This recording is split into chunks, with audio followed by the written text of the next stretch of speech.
firman-Mu di dalam nama Tuhan Yesus Kristus. Haleluya. Amin. Puji Tuhan. Mari siang hari ini kita yang ada bersama-sama kita bersyukur kalau kita bisa hadir dalam ibadah kita pada siang hari ini, sebab kita percaya kemurahan Allah akan berikan kepada kita sekalian lewat ibadah kita. Mari kita akan memulaikan ibadah kita akan bersama-sama membaca dalam kitab Keluaran pasal yang ke-32. Di sini ada satu pertanyaan, mengapa bangsa Israel itu jatuh ke dalam penyembahan berhala? Tentu penyebabnya adalah kita tidak mau mematikan daging. Kalau saudara sulit menyembah Tuhan, tentu penyebabnya adalah kita tidak mau mati kedagingan kita. Daging kita ini perlu dimatikan. Sebab kalau tidak, kita tidak bisa menerima kemuliaan yang Allah sediakan dalam kehidupan kita. Jadi Keluaran pasal 32. Ya. Keluaran pasal 32, mari saya akan menunjukkan hal apa yang harus kita matikan. Yang pertama, hal apa yang harus kita matikan dalam kedagingan kita, yaitu kalau kita baca yang pertama Keluaran pasal 32 ayat 1, yang pertama yang harus kita matikan adalah ketika bangsa itu melihat bahwa Musa mengulur-ulur atau mengundur-undur turun dari gunung itu, maka berkumpullah mereka mengurumuni Harun dan berkata kepadanya. Ini yang harus kita matikan dalam kedagingan kita. Orang Israel berkata, "Mari buatlah untuk kami Allah A kecil." Allah A kecil, bukan A besar. Kalau A besar itu Allah kita, Allah yang agung dan mulia. Tetapi di sini bangsa Israel itu meminta, "Mari buatlah untuk kami Allah A kecil." Ini bisa uang, bisa rumah, bisa hal-hal dunia ini. Bangsa Israel itu mengatakan, "Mari buatlah untuk kami Allah yang akan berjalan di depan kami." Jadi Israel itu kepingin punya Allah. Israel itu berjalan, tetapi di depannya itu ada Allah. Jadi artinya Israel menginginkan Allah yang kelihatan. Ada orang mengatakan, "Pak, Allah saya itu uang. Kalau saya punya banyak uang, itulah Allah saya." Sehingga akhirnya dia tidak akan bisa menyembah kepada Allah. Jadi Israel itu minta suatu Allah yang akan berjalan di depan kami. Itu yang harus kita matikan dalam kehidupan kita kalau kita mempertahankan penyembahan kepada Tuhan. Kalau saudara dan saya mau tetap menyembah kepada Allah, matikanlah keinginan untuk menciptakan Allah yang berjalan di depan kami. Jadi mengapa ada orang Kristen tidak bisa menyembah kepada Allah? Sebab dia punya keinginan, punya Allah yang bisa dilihat. Padahal Tuhan izinkan kita ini mempunyai Allah tidak bisa kita lihat dengan mata. Maksudnya apa? Menguji iman kita. Tuhan katakan, "Berbahagialah orang yang percaya meskipun tidak melihat." Mengapa saudara percaya meskipun tidak melihat? Itu kan karena iman kita, saudara yang kasih. Kalau saudara punya iman sungguh-sungguh, meskipun saya tidak melihat, tetap saya percaya dia. Nah, itulah yang kualitas yang Tuhan inginkan dalam kehidupan kita. Jadi kalau kita sebagai orang Kristen yang diandalkan itu kekayaan, kemewahan. Itu bukan hal yang gampang itu untuk tidak melepaskan penyembahan yang benar. Penyembahan yang salah itu nanti akan disembah, yang benar ditanggalkan, saudara. Jadi inilah yang harus kita matikan dalam kedagingan kita, yaitu keinginan untuk supaya ada Allah yang berjalan di depan kami. Tuhan juga sudah berjalan dengan kita lewat firman-Nya, tetapi karena kita tidak manfaatkan yang sungguh-sungguh, sepertinya firman ini tidak menjadi Allah yang berjalan di depan kami. Saudara tidak pernah baca, saudara tidak pernah merenung, saudara tidak pernah memeriksa. Sebab kalau kita bisa mengerti apa yang menjadi maunya Tuhan. Sebab saya akan tunjukkan ada 3 efek atau 3 atau 4 yang menimbulkan kalau kita ingin Allah yang berjalan di depan kami. Yang pertama, saudara akan menjadi orang yang menyenangkan diri sendiri. Jadi kalau saudara sudah kebiasaan menyenangkan diri sendiri, sulitlah kita melayani Tuhan dengan baik. Sebab kalau kita ingin Allah yang kelihatan, banyak manusia itu punya prinsip Allah saya itu Allah yang sangat kelihatan. Allah bisa saja mobil yang baru itu menjadi Allah yang berjalan di depan kita, sehingga mobil yang baru itu selalu dirawat dan sebagainya sampai lupa ibadah, lupa sembahyang, lupa ke gereja, lupa. Sebab dia ingin Allah yang kelihatan. Ini hal yang menjadi problem dalam kehidupan saya juga sebagai hamba Tuhan. Kadang-kadang saya ingin punya sesuatu yang berjalan di depan saya, yaitu sesuatu yang kelihatan. Tetapi Tuhan izinkan kita ini menjadi pribadi supaya yang pertama adalah jangan kita menjadi orang yang menyenangkan diri sendiri. Ini mati bagi daging kita. Sebab hal yang pertama menyenangkan diri sendiri. Kalau saudara baca Keluaran pasal 32 ayat yang 3, akhirnya bangsa Israel berkata apa? Saudaraku, setelah minta Allah yang berjalan di depan kami, maka ayat 2, lalu berkatalah Harun kepada mereka. Jadi lalu di sini orang Israel itu memaksa Harun untuk membuat patung dari emas berbentuk sapi. Sebab ayat 2 di sini lalu ini, kata-kata lalu ini adalah dorongan bangsa Israel. Sampai-sampai Harun itu akhirnya ditegur oleh Musa. Tapi Harun berkata begini, lalu berkatalah Harun kepada mereka. Jadi ayat ini kelihatannya Harun ini lemah, mengikuti apa yang menjadi kehendaknya bangsa Israel. Padahal tidak. Kalau nanti saya tunjukkan ayatnya. Lalu berkatalah Harun kepada mereka, tanggalkanlah anting-anting emas yang ada pada telinga istrimu, anakmu laki-laki dan perempuan, dan bawalah semuanya itu kepadaku. Kalau saudara membaca ayat ini, rasa-rasanya cepat-cepat kita menuduh Harun. Tetapi saya coba baca ayat 21, coba kita baca Keluaran 32 ayat 21.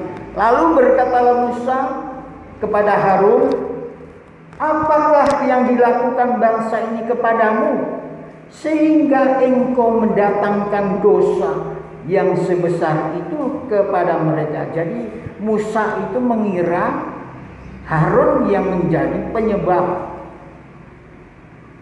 bangsa Israel berbuat dosa. Tetapi jawabnya Harun di sini.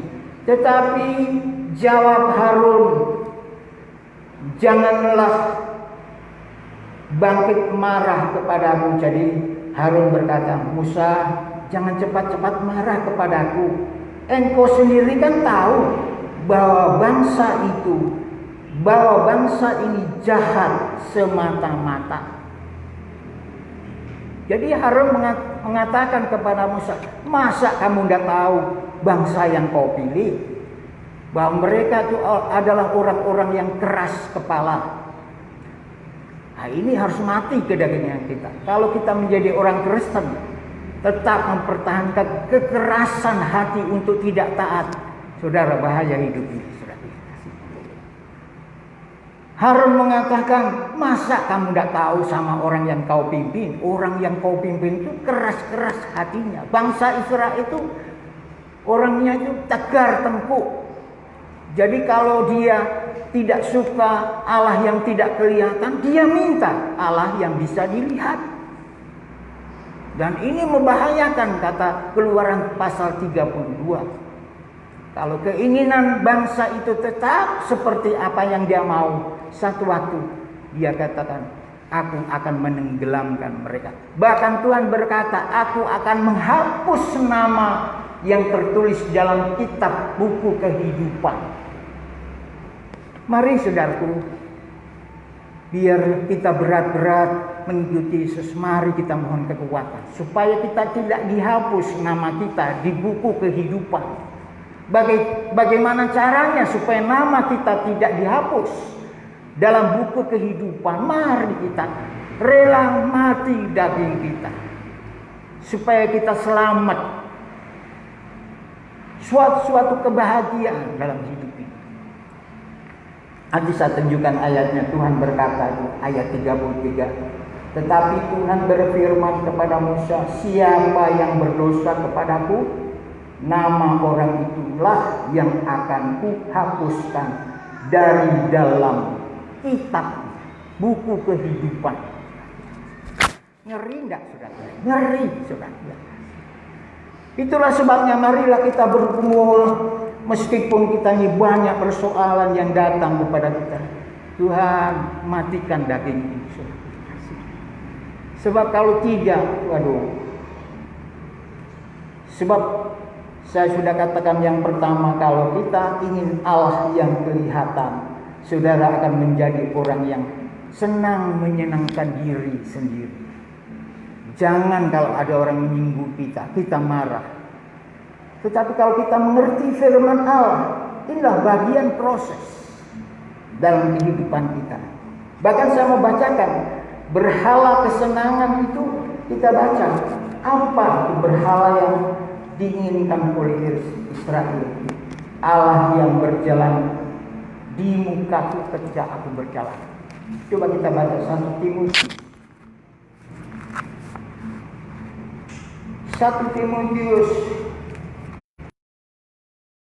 Kita berjuang dalam kehidupan kita.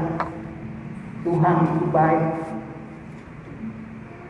Sebab kita kenal Dia bukan karena kita melihat, tetapi kita percaya. Itu kualitas. Itu sesuatu yang. Tetapi kalau orang bodoh mengenal Tuhan, itu harus ada Tuhannya yang saya lihat. Tetapi Tuhan belajar, Tuhan mengajar kita. Allah itu sampai hari ini juga, Yesus pun sampai hari ini tidak ada kok secara fisik. Tetapi mengapa kita tetap setia datang menyembah Tuhan? Itu karena kualitas iman saudara. Coba kalau saudara punya prinsip, saya pengen lihat pokoknya ada Tuhan di depan saya. Ya belum tentu, meskipun ada Tuhan di depan kita, kita juga belum tentu sungguh-sungguh. Sebab namanya manusia itu kepingin yang tidak kelihatan, kepingin Tuhan yang tidak kelihatan. Dan kalau sudah diwujudkan Tuhan itu datang, ada juga buktinya orang-orang Yahudi juga ada Tuhan di tengah-tengah mereka, mereka tidak bisa menghargai. Itulah manusia, saudara. Coba kita baca 1 Timotius pasal Saya rasakan bahwa Tuhan itu baik. Bagaimana saya katakan Tuhan itu baik? Meskipun saya tidak lihat, ya karena iman, karena firman yang kita yakini. Sampai hari ini saudara mau tetap setia beribadah, itu kan karena firman yang sudah mengerjakan hati kita. Tapi kalau firman itu tidak mengerjakan hati kita, tidak mungkin kita mau setia kepada Tuhan yang tidak kelihatan. Ini bukti-bukti yang bisa kita tarik kesimpulan dari 1 Timotius pasal 6 ayat 9 dan 10. Tetapi mereka ingin kaya. Jadi bangsa Israel itu sebenarnya ingin kaya. Itu sebabnya dikatakan, saudara, namanya ingin kaya kan ya wajar lah. Tapi jangan sampai ingin kaya itu membuat kita melakukan tindakan-tindakan yang merugikan hidup ini, kemudian Tuhan kita tidak sembah. Tetapi mereka yang ingin kaya, kalau saudara ingin kaya, saudara akan pasti terjatuh ke dalam pencobaan. Sebab untuk menjadi kaya itu kan juga tidak mudah, saudara. Saudara pasti terjerat dengan jatuh. Entah itu barang haram, diembat, korupsi, dijalankan. Karena apa? Ingin kaya. Kalau saudara tidak punya ingin kekayaan dunia, tetapi tetap percaya kepada Tuhan, Tuhanlah pasti pelihara dengan cukup, kata Alkitab. Tidak, kita harus dengan cukup. Hari ini kita bisa makan, minum, sehat. Ini pun kita syukur. Sebab dikatakan, tetapi mereka yang ingin kaya, dikatakan firman Allah, jatuh ke dalam pencobaan. Ada seorang Kristen ditanya, Pak, tujuan hidupnya Bapak apa? Oh, saya ingin kaya dan kemudian menjadi penguasa. Orang Kristen berkata begitu, ingin menjadi penguasa. Dan kalau dia sudah menjadi penguasa, dia jarang beribadah lagi kepada Tuhan. Pasti itu. Dia tidak menyembah lagi kepada Tuhan sebab dia sudah menjadi penguasa. Ini saya dengar dengan telinga saya. Ini adalah seorang Kristen yang ditanya oleh pembawa acara, Pak, tujuan hidup Bapak apa? Oh, saya ingin menjadi kaya. Kemudian yang kedua, setelah saya menjadi kaya, saya ingin menjadi penguasa.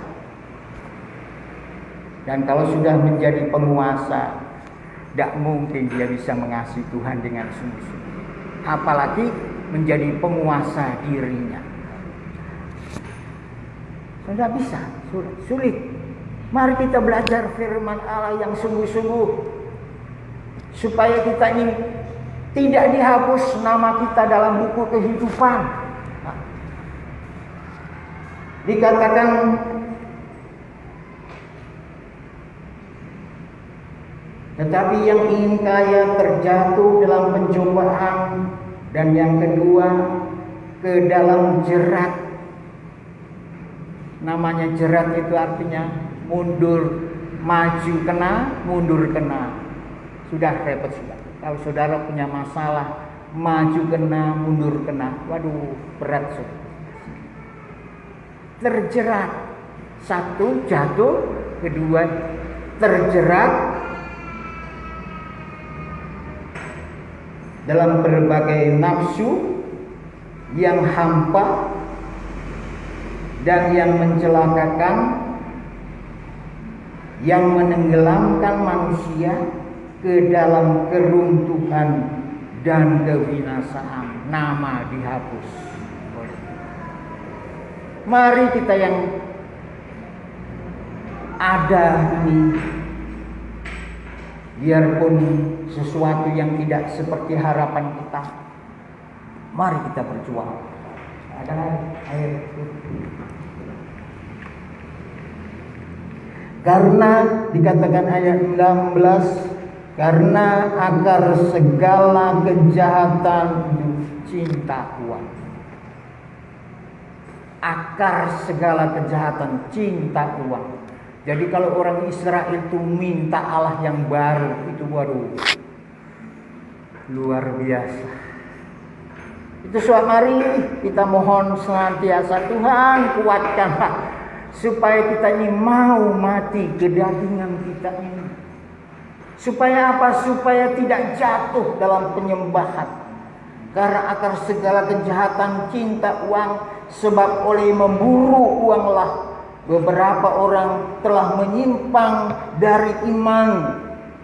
Nah, ini menyimpang dari iman, menyiksa diri dengan berbagai-bagai duka. Maaf sebentar.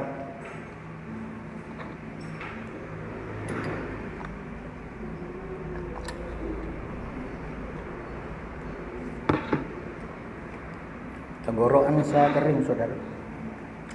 Jadi inilah yang saya mau gambarkan. Kalau seseorang itu seperti bangsa Israel ingin punya Allah yang kelihatan, yang bisa dilihat ketika berjalan, hati-hati saudara.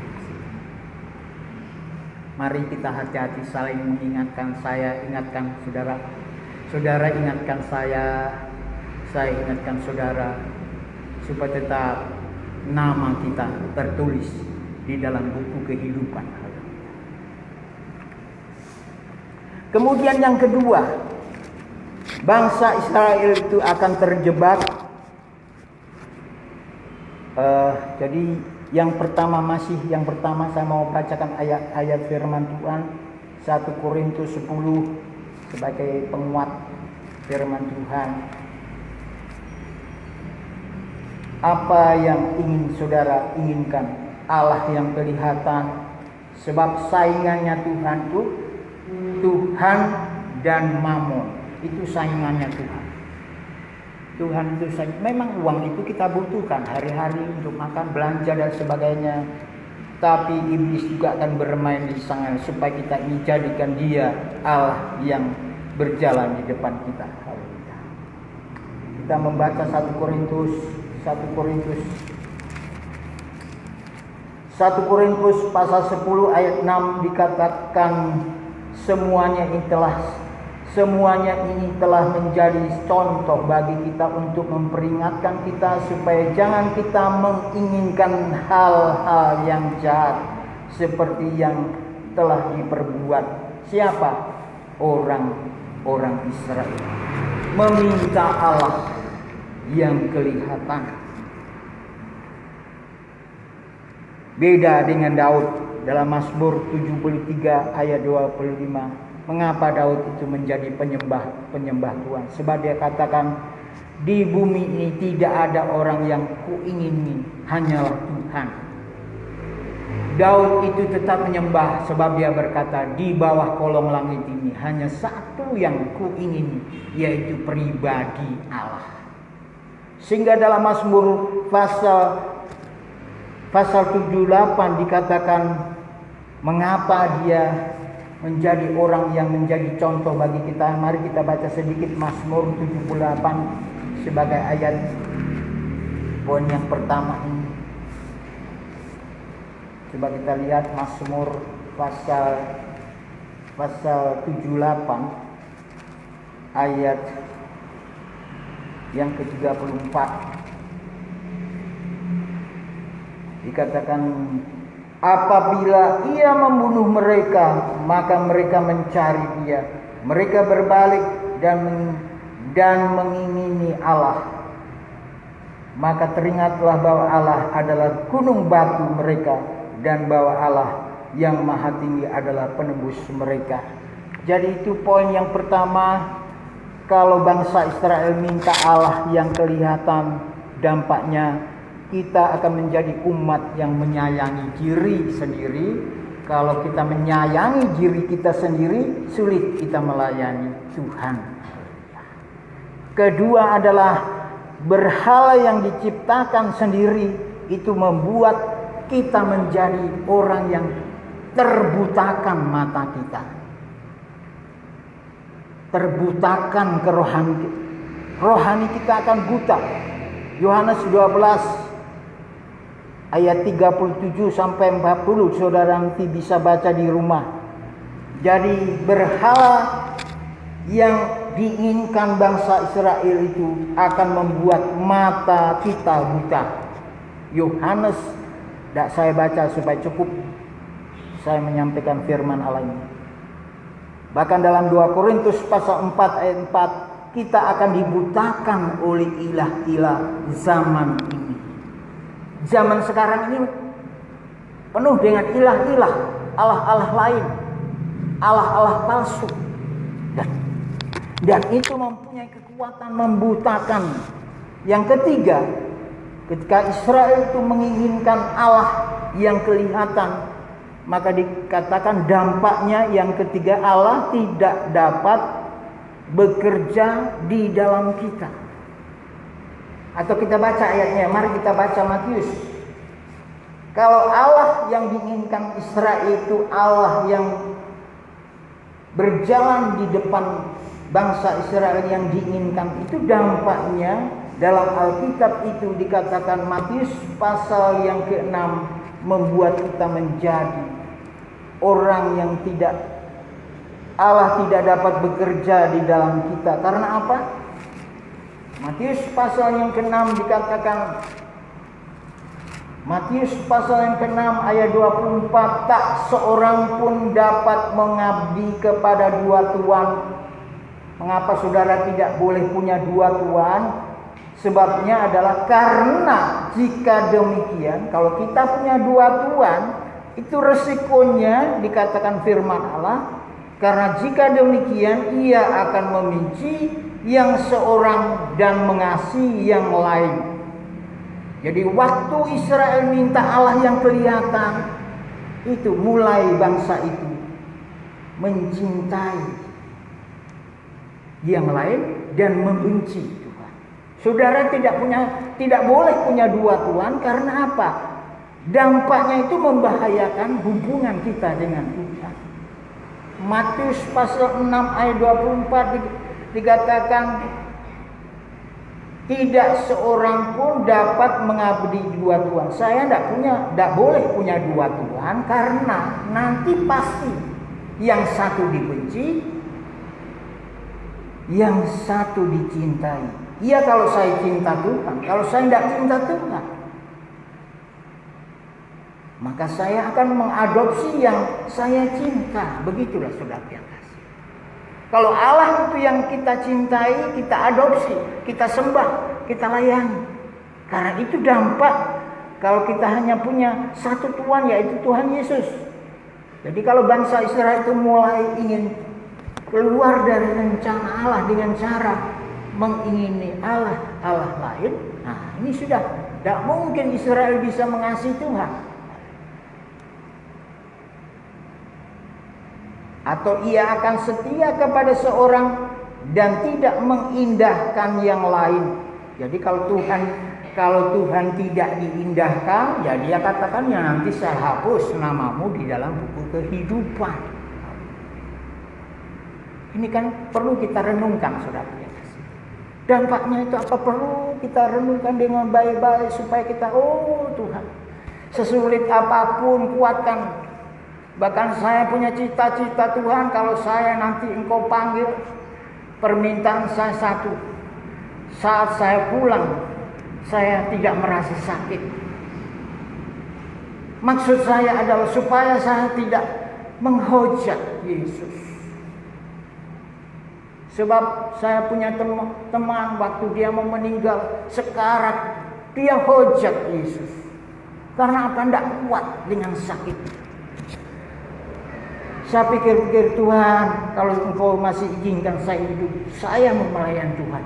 Apapun yang terjadi, biar jemaat sedikit apapun, saya tidak peduli. Saya mau punya prinsip dalam hidup.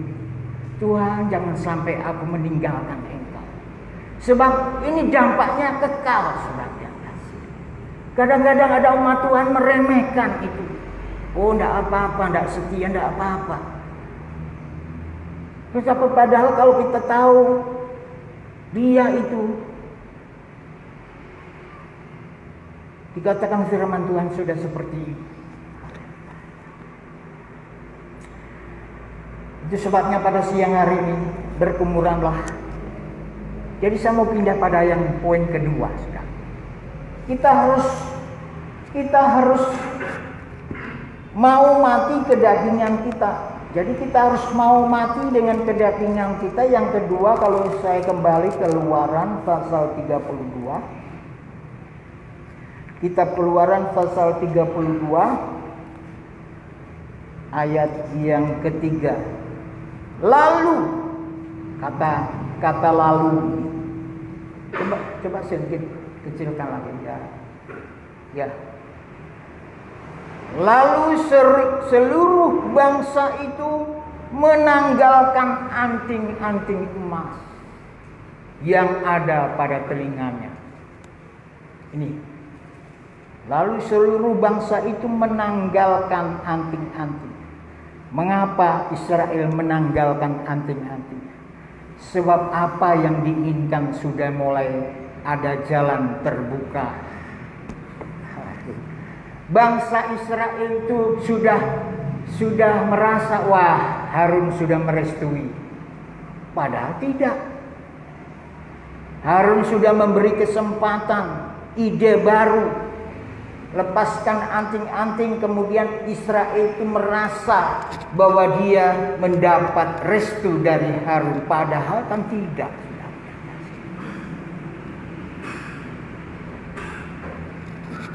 Jadi ayat 3 ini artinya mengapa bangsa Israel itu rela menanggalkan anting-anting. Padahal anting-antingnya ini harus anting-anting emas. Anting-anting emas. Emas itu barang logam mulia. Logam mulia. Barang yang berharga. Seringkali kita rela menanggalkan barang yang mulia. Firman Allah ditanggalkan. Ketaatan demi untuk suatu berhala. Nah, ini yang harus kita matikan dalam daging kita, saudara. Ada sampai kita ini tega menanggalkan ketaatan kita demi, mengerikan, saudara. Mengerikan. Lebih baik saya berkata begini daripada saya tutup-tutupi. Saya tidak berkata kepada seseorang yang tidak sungguh-sungguh, oh enggak apa kamu. Tidak, saya katakan sungguh-sungguh. Seperti Yesus. Yesus juga ketika menyampaikan firman Tuhan yang berkata, roti ini makanan yang sesungguhnya, darahku ini adalah minuman yang sesungguhnya. Tapi orang-orang Yahudi meninggalkan Yesus semua. Apa sikap Yesus? Acuh, Tuhan biar, aku tidak butuh kamu kok. Ya pergi sana. Yesus acuh kepada orang yang tidak bisa menghargai firman. Yesus itu tidak mempengaruhi orang supaya anggotanya Yesus lebih banyak. Tidak. Yesus itu hanya ingin satu kerinduan dalam hatinya. Aku supaya punya nama-nama orang yang tertulis dalam hati. Tuhan itu tidak cari pengaruh supaya pengikutnya itu banyak. Tetapi Tuhan itu mencari orang yang seperti mempelai kekasih yang sungguh penuh kemurnian dalam pelayanannya kepada Tuhan. Tuhan itu hanya cari mempelai orang yang sungguh-sungguh mengasihi Allah. Dan orang yang mengasihi Allah sungguh-sungguh, namanya anting-anting di telinga ini adalah dengar-dengaran dan ketaatan. Itu perhiasannya anting-anting. Loh kok ini ditanggalkan untuk membangun sapi. Inilah saudara yang kasih. Sesuatu yang itu sebabnya kalau saudara saat ini mengasihi firman, ini seperti perhiasan di telinga kita yang sangat indah. Kok ditanggalkan? Jangan. Ini perhiasan. perhiasan, hal-hal yang mulia yang Allah tempelkan supaya telinga kita yang peka dengan suara Allah yang mengerjakan kehidupan kita. Jadi ayat ini seluruh bangsa itu. Jadi seluruh, bukan sebagian. Tapi untung ada suku Lewi, dia memihak kepada Tuhan. Dari suku Lewi ini yang memihak kepada Tuhan. Inilah yang menjadi pelajaran yang indah, saudara. Jadi ayat 3 ini artinya kita akan menyembah diri kita sendiri. Sebab kalau anting-anting yang mahal itu, yang berharga itu sampai ditanggalkan, itu berarti bangsa Israel itu mulai mau menyembah dirinya sendiri. Siapa orang yang menyembah dirinya sendiri? Contohnya Keluaran 14 ayat 28 adalah Fir'aun. Dia menyembah dirinya sendiri sampai-sampai dia matinya dikubur hidup-hidup di dalam laut. Itu tanda orang yang menyembah dirinya sendiri. Itu sebabnya anting-anting itu ditanggalkan, diterimanya oleh Harun dan dibentuknya lembu. Lembu ini adalah berhalanya orang Mesir. Ada 2 yang sangat terkenal. Dan kemudian mereka itu membangun lembu. Dewa-dewa yang terkenal di Mesir. Dan kegiatan ibadahnya itu adalah pesta seks, saudara. Jadi lembu, patung lembu yang dicontoh oleh Israel itu adalah berhala-berhala yang kegiatannya itu dominan. Di sana ada pesta seks. Kok itu yang diinginkan oleh bangsa Israel? Bagaimana hati Tuhan melihat bangsa Israel? Aduh, mengerikan sekali. Jadi ayat ini diterimanya, ayat 4, diterimanya dari tangan mereka, dibentuknya dengan pahat dan dibuatnya pada anak lembu tuangan. Kemudian berkatalah mereka, "Hai Israel, inilah Allahmu yang telah menuntun engkau keluar dari tanah Mesir." Kemudian ayat 5, ketika Harun melihat itu, didirikannya misbah di depan anak lembu itu, berserulah Harun, katanya, "Besok hari raya bagi Tuhan." Saudara, mari saya mau mengajak kita melihat Mazmur pasal yang ke-106. Itu sebabnya siang hari ini kalau saudara bisa memahami ini berkat besar bagi saya dan saudara. Kalau saudara dan saya bisa mengerti firman Allah ini berkat besar. Hari ini ada berkat besar bagi kita. Kalau saya dan saudara bisa paham. Sebab kasihnya Tuhan itu ya seperti ini yang aslinya, saudara. Kasih. Dia tidak ingin kita ini menyembah berhala. Ini kasihnya Tuhan. Kasihnya Tuhan luar biasa. Saya bisa mengenal karena firman yang menunjukkan kepada hidup ini suatu jaminan yang pasti. Mari kita baca Mazmur 106 ayat 18. Dikatakan, api menyala di kalangan mereka, nyala api menghanguskan orang-orang fasik itu. Mereka membuat anak lembu di Horeb dan sujud menyembah kepada patung tuangan. Mereka menukar kemuliaan mereka. Jadi bangsa Israel itu sedang menukarkan kemuliaan. Anting-anting dilepas hanya untuk membuat lembu. Inilah menukarkan kemuliaan. Saudaraku yang kasih, apakah saudara tidak bergetar dalam hati ini? Kalau kita tahu ini adalah suatu kemuliaan. Mereka menukar kemuliaan mereka dengan bangunan sapi jantan yang makan rumput. Mereka melupakan Allah yang telah menyelamatkan mereka, yang telah melakukan hal-hal yang besar di Mesir. Semoga siang hari ini kita berkata, ya Tuhan, ampunilah Tuhan kehidupanku sebagai hamba-Mu. Kalau satu waktu saya menginginkan, Tuhan, aku ingin Allah yang kelihatan. Kalau saudara siang hari ini merenungkan kembali ke hari-hari yang lalu, jujur saja kadang-kadang kita ingin melihat Allah yang kelihatan, tapi Allah palsu. Tapi siang hari ini janganlah sampai kita melupakan Allah yang telah menyelamatkan mereka, yang telah melakukan hal-hal yang besar dan besar. Nanti ada ayat yang kembar, coba kita baca dalam Kisah Rasul pasal 7. Ya. Segera saya akan cepatkan sampai habis. Kita baca dulu Kisah Rasul pasal yang ke-7. Kisah Rasul pasal yang ke-7. Ialah siang hari ini kita masih tetap mengasihi Tuhan. Meskipun kita harus hadapi satu kenyataan yang kadang-kadang membimbangkan hati saudara.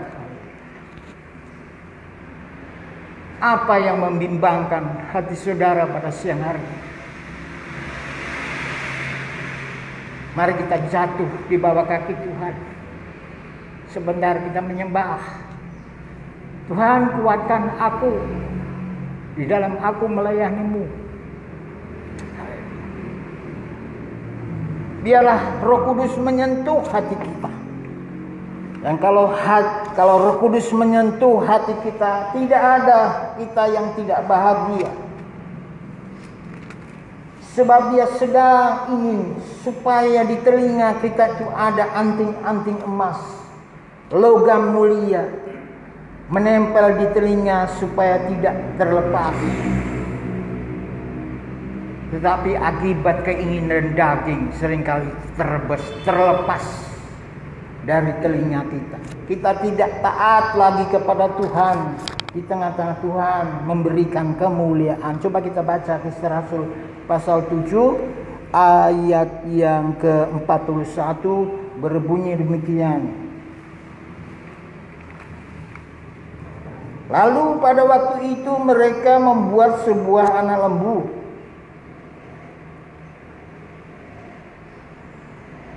dan mempersembahkan persembahan kepada berhala itu, dan mereka bersuka cita. Waduh, sudah melakukan tindakan-tindakan yang menyimpang, mereka suka cita.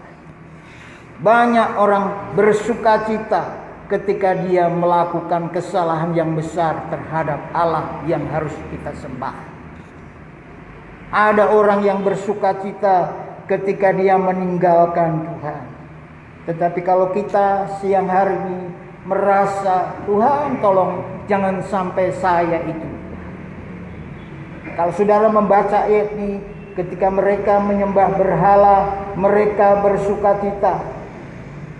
Kita akan berkata, amit-amit Tuhan, jangan sampai itu berlaku bagi kita. Bagi orang lainnya terserahlah mereka. Tapi bagi saya dan saudara yang ada di dalam rumah Tuhan siang hari ini, biarlah kita bersyukur, Tuhan jangan sampai aku yang berbuat itu. Biarlah mereka, biarlah orang dunia melakukan itu. Tetapi jangan kita, sebab kita sudah ditebus dengan darah Yesus. Mari gugahlah hati saudara dengan salib Yesus, supaya kita dapat kekuatan hari-hari ini dan seterusnya. Dikatakan bersukaria. Mereka bersukaria tentang apa yang dibuatnya sendiri oleh mereka. Maka berpalinglah Allah dari mereka. Jadi saya akan kembali ke dalam kitab Keluaran pasal yang ke-32. Poin yang ketiga yang saya mau sampaikan Mengapa kita harus mati kedagingan kita? Mati dari kedagingan kita. Ayat 6, coba kita baca kitab Keluaran pasal 32 ayat yang ke-6. Dikatakan di sini,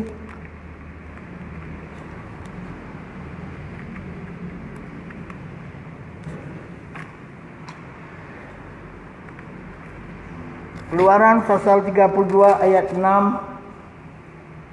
Dan keesokan harinya pagi-pagi maka mereka mempersembahkan persembahan bakaran dan korban keselamatan. Sesudah itu duduklah bangsa itu untuk makan dan minum.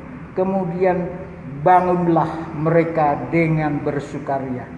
Jadi ayat 6 ini kita harus mati kedagingan kita dalam hal jangan kita bersukacita kalau kita tidak bisa melakukan kebenaran firman. Ini namanya mati daging. Kita harus mati daging dalam bentuk apa? Kesadaran. Sadar. Sebab namanya orang sadar itu harus mati daging. Saudara sadar itu karena mati kedagingan saudara. Dan akhirnya kita sadar, oh saya tidak bisa bersukacita kalau itu penyebabnya lembu. Kita harus bersukacita kalau Allah yang kita sembah. Kita bersukacita itu kesadaran. Kita sadar. Orang sadar itu harus dimulai mau mati kedagingan kita. Sebab Keluaran pasal 32 ini berbicara pintu kemah, pintu tirai setelah misbah penyembahan. Di situ ada alat yang namanya pintu, yang disebut pintu tirai. Kalau saudara ingin masuk ruangan suci menjadi mempelai Tuhan, harus melalui pintu yang terakhir, yaitu mati daging. Ayat 6. Jadi kalau bangsa Israel itu dalam ayat 7 melakukan kesalahan-kesalahan dalam dosa, itu karena mereka tidak sadar. Dan ketika mereka tidak sadar, sebenarnya harus bersukacita karena Tuhan. Tapi di sini mereka bersukacita karena apa? Lembu yang sudah terbentuk itu. Kemudian ayat 7 dan 8 dikatakan, berfirmanlah Tuhan kepada Musa, pergilah, turunlah, sebab bangsamu yang kau pimpin keluar dari tanah Mesir telah rusak lakunya. Ayat yang ke-8, segera juga mereka menyimpang dari jalan yang kuperintahkan kepada mereka. Mereka telah membuat anak lembu tuangan, dan kepadanya mereka sujud menyembah dan mempersembahkan korban sambil berkata, hai Israel, inilah yang telah menuntun engkau keluar dari tanah Mesir. Ini artinya mengapa kita harus mati kedagingan kita adalah jangan jadi pribadi yang segera menyimpang. Kita harus pikir betul-betul kalau mau menyimpang. Jadi ayat 7 dan 8, saudara harus mau mati kedagingan kita dengan apa? Berpikir dengan baik-baik. Jadi kalau saudara berpikir 1000 kali atau berpikir dengan sungguh-sungguh, maka di situ kita harus mati daging untuk itu. Kita harus mati kedagingan kita karena kita menjadi orang yang berpikir 1000 kali untuk menyimpang. Jangan mudah-mudahnya kita menyimpang, sebab konsekuensinya nama itu dihapus. Jadi ayat 7 dan 8, jangan menjadi pribadi yang mudah menyimpang. Kita harus berpikir dengan baik-baik. Itu ada di dalam Ulangan ayatnya. Coba kita baca saja untuk saya mau selesaikan tinggal berapa poin. Ulangan pasal yang ke-32. Ini ayatnya yang saya katakan tadi. Ulangan 32 ayat 17. Mereka mempersembahkan korban kepada roh-roh jahat yang bukan Allah, kepada Allah yang tidak mereka kenal, Allah yang baru, Allah baru yang belum lama timbul. Ini pikir baik-baik, saudara. Di saat kita ingin meninggalkan pribadi Yesus, pikir baik-baik. Bagaimana caranya? Ya, saudara harus mati kedagingan kita. Sebab kalau daging kita tidak mati, kita akan teruskan meskipun nanti jurang neraka menjadi tempat kita. Tapi kalau kita sadar bahwa benar-benar saya harus seperti seorang membangun rumah, harus diperhitungkan, harus direncanakan supaya tidak menjadi hal yang memalukan, kata Injil Lukas pasal yang ke-14. Kalau saudara membangun rumah, itu sebabnya kalau ada seseorang mau mengikuti Yesus, Yesus berkata, kamu harus tahu harga mengikuti Yesus. Harus betul-betul mengerti mengikuti Yesus memang tidak mudah. Berat, banyak orang tidak suka ikut Yesus. Karena apa? Harus mati kedagingan kita. Sebab kalau saudara tidak mau mati dagingan saudara, sia-sia kekristenan. Tetapi kalau kita mau mati untuk Yesus, kita tidak akan menyembah Allah yang baru, belum dikenal, yang kepadanya nenek moyangmu tidak gentar. Gunung batu yang memperanakan engkau telah kau lalaikan, dan telah melupakan Allah yang melahirkan engkau. Seperti seorang anak yang sudah dilahirkan lupa kepada ayah dan ibunya. Bagaimana perasaan yang terjadi bagi orang tua? Aduh. Yesus adalah orang tua rohani kita. Dia sudah berkorban segala-galanya bagi kita. Apakah kita mau meninggalkan dia? Hari ini pasti saudara tidak. Tuhan tolong kasih kekuatan kepada kita. Yang berikutnya, mari kita kembali ke luaran. Saya akan akhiri firman Tuhan yang saya sampaikan siang hari ini. Sampai kita jumpa nanti hari Rabu, saya akan menyampaikan PA, pemahaman Alkitab. Mari nanti kita jumpa lagi hari Rabu bersama-sama. Biarlah terus Tuhan memberikan kebenaran yang sejati dalam hidup ini. Keluaran pasal 32 ayat yang ke-9. Lagi firman Tuhan kepada Musa, telah kulihat bangsa ini, dan sesungguhnya mereka adalah suatu bangsa yang tegar tengkuk. Saudara mau mati kedagingan kita dalam hal apa? Tegar tengkuk. Kekerasan hati inilah sangat membahayakan hidup ini bagi saya sebagai hamba Tuhan. Kekerasan hati, tegar tengkuk. Oleh sebab itu biarkanlah, dikatakan ayat 10, oleh sebab itu biarkanlah aku supaya murka Allah bangkit terhadap mereka, dan aku akan membinasakan mereka. Tetapi engkau, yang dimaksud adalah Musa, tetapi Musa akan kubuat menjadi bangsa yang besar. Lalu Musa mencoba melunakkan hati Tuhan Allahmu dengan berkata, mengapa Tuhan murkamu bangkit terhadap umatmu yang telah kau bawa keluar dari tanah Mesir dengan kekuatan yang besar dan dengan tangan yang kuat. Jadi ayat 9 sampai 11 ini, Musa itu waktu mendengar hukuman Tuhan akan dijatuhkan, Musa itu juga berdoa kepada Tuhan, minta kemurahan. Sehingga kita baca ayat 14, dan menyesalah Tuhan karena malapetaka yang dirancangkan atasnya.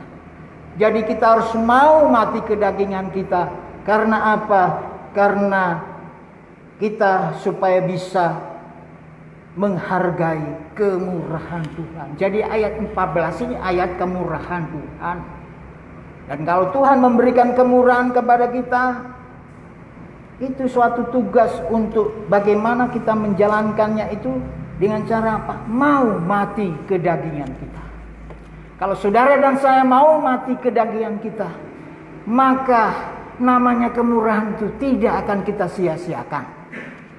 Tetapi kalau saudara, saya tidak mau mati daging saya, Pak, ya kemurahan Allah itu terlepas begitu saja. Mengapa saudara harus mati kedagingan kita? Supaya kemurahan Allah itu tetap kita hargai. Ayat 14. Dan nanti saudara akan baca yang keempat, yang keenam, ayat 26. Saya loncat. Saudara nanti bisa baca secara lengkap di rumah, tetapi karena waktu tidak mengizinkan kita seluruhnya. Ayat 26. Maka berdirilah Musa di pintu gerbang perkemahan itu dan berkata, siapa yang memihak kepada Tuhan, datanglah kepadaku. Jadi ayat 26 ini juga mengapa kita harus mau mati kedagingan kita, yaitu supaya kita bisa menghargai himbauan Musa. Siapa yang mau berpihak kepada Tuhan, maka berdirilah Musa di pintu gerbang perkemahan itu serta berkata, siapa yang memihak kepada Tuhan, datanglah kepadamu, datanglah kepadaku. Lalu berkumpullah kepadanya seluruh Bani Lewi. Dan tugasnya apa Bani Lewi? Saudara nanti bisa baca selanjutnya di rumah. Ini sesuatu hal yang jelas-jelas merupakan kemurahan Tuhan. Sebab tadi ayat 33 nanti saudara bisa baca secara lengkap. Ayat 29 coba kita baca. Kemudian berkatalah Musa, baktikanlah dirimu mulai hari ini kepada Tuhan masing-masing dengan membayarkan jiwa anaknya laki-laki dan saudaranya, supaya kamu diberi berkat pada hari ini. Ini sesuatu kembali kepada Tuhan. Memang ada pengorbanan seperti yang dilakukan oleh Abraham. Kalau kita mempelajari pelajaran Abraham itu jangan hanya ditiru berkatnya, saudara. Banyak orang Kristen senang mempelajari pelajaran Abraham mempersembahkan anaknya itu yang dituju hanya berkat-berkatnya. Tetapi yang penting di situ yang dilakukan oleh Abraham adalah dia mengorbankan anak yang sulung. Kehebatannya Abraham bukan diletak pada letak berkatnya, saudara. Tapi kehebatan Abraham itu terletak di pengorbanan anak sulung. Sebab di sini ayat 29, kemudian berkatalah Musa, baktikanlah dirimu mulai hari ini kepada Tuhan masing-masing dengan membayarkan jiwa anaknya laki-laki dan saudaranya, yakni supaya kamu diberi berkat pada hari ini. Jadi ini kisahnya juga kita lihat Abraham itu orang yang diberkati. Jangan itu yang dilihat berkatnya, tetapi sesuatu yang lebih indah. Abraham itu telah mempersembahkan anaknya yang sulung sebagai tanda bahwa dia betul-betul mengasihi Allah. Tapi yang kasih, sebab Tuhan ingin, sebagai ayat terakhir mari kita baca ayat 32,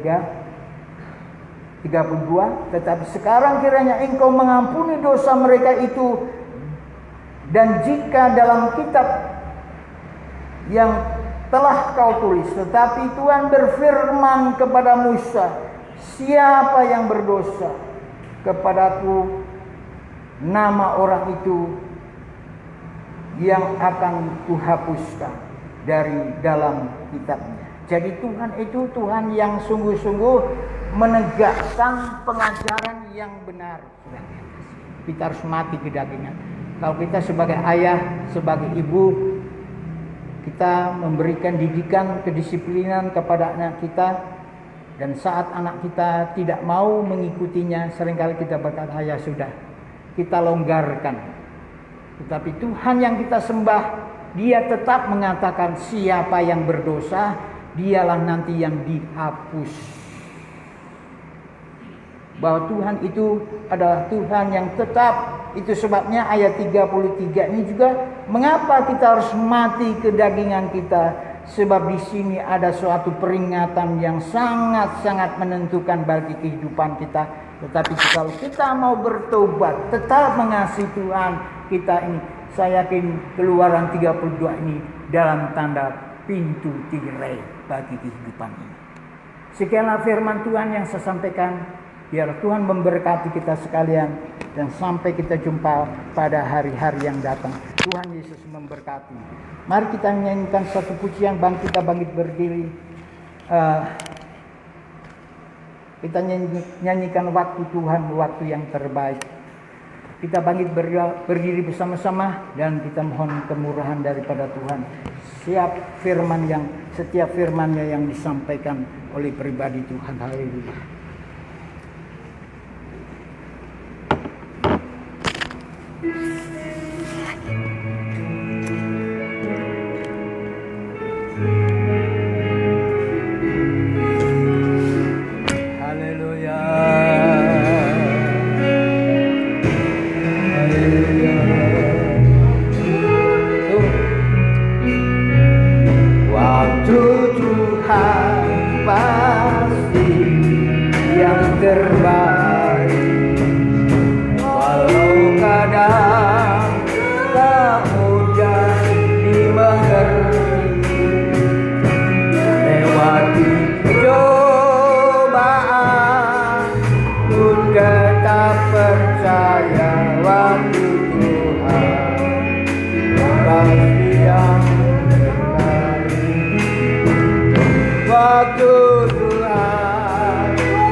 Saya minta Pak Didi.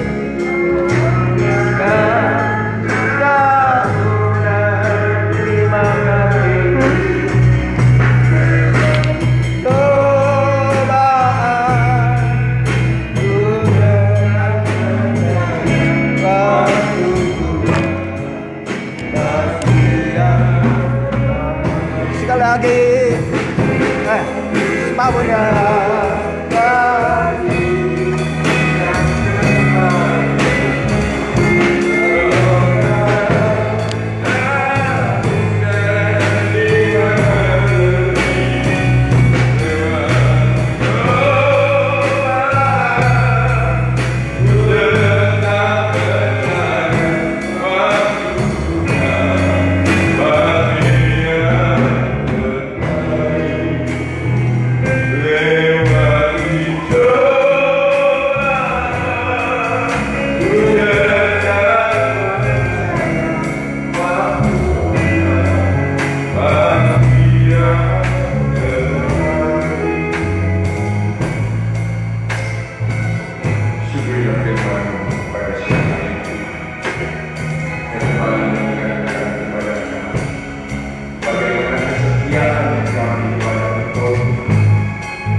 Engkau adalah satu-satunya Tuhan yang layak untuk kami tinggikan, Tuhan.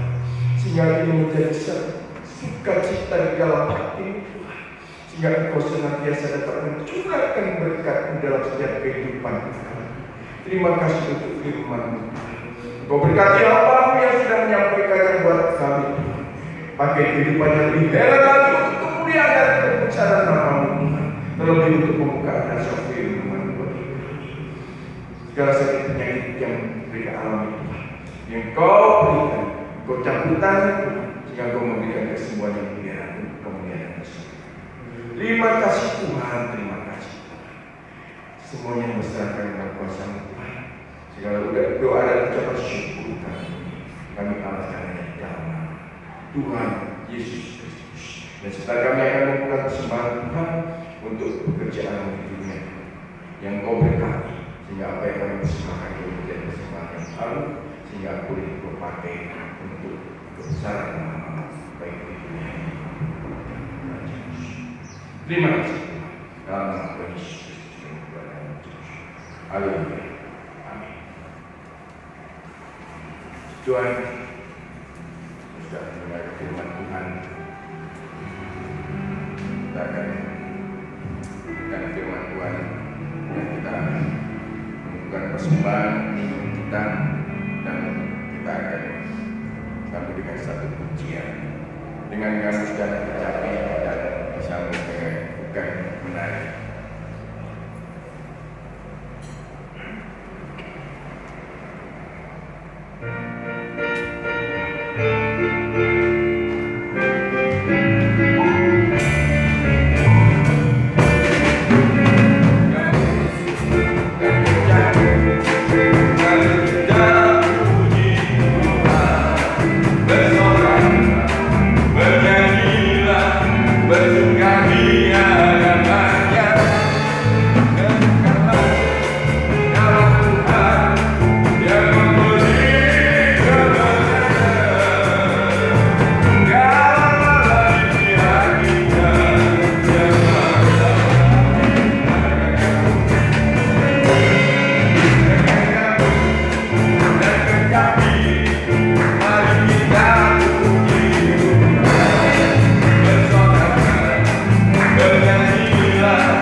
PA yang disampaikan oleh Bapak Kepala. Dan hari Minggu seperti biasa juga ada umum dan juga daripada sekolah minggu seperti jadwal biasanya. Puji Tuhan, untuk doa penutup dan berkat kembali saya mohon Bapak Kepala untuk menyampaikan bagi kita. Terima kasih kepada umatmu akan kembali ke rumah masing-masing, baik yang jauh dari suami, yang dekat rumah, yang dekat tempat yang jauh, bagi Suro dan juga